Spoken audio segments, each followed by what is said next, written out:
Now that we've figured out how to do all of this matching, we need to figure out what we are going to do with the packets once we have matched them. Let's say that again we are working on the input chain, although we could just be working on the output chain as well. Let's talk about using the output chain. Just for example, it doesn't much matter what we're talking about, the rest of it is still going to apply.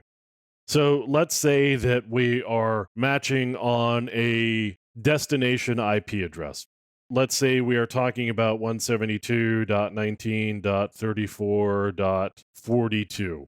What I'm going to do here is add a minus J, and this is saying jump.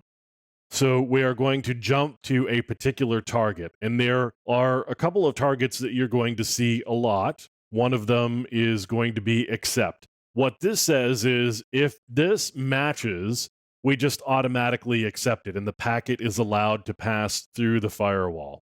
By contrast, of course, you can do drop. Now, drop just means just discard the packet, don't do anything further with it. There is another target that you probably want to know about, and that's log. Log says write a log message out. This isn't really very surprising.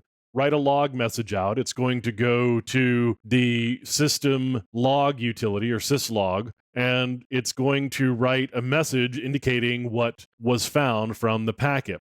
The thing about this is if you want to do something like drop and log so that you know whether something was dropped, it has to be two separate rules. A drop doesn't automatically generate a log message. So you can just drop it without necessarily logging it as well.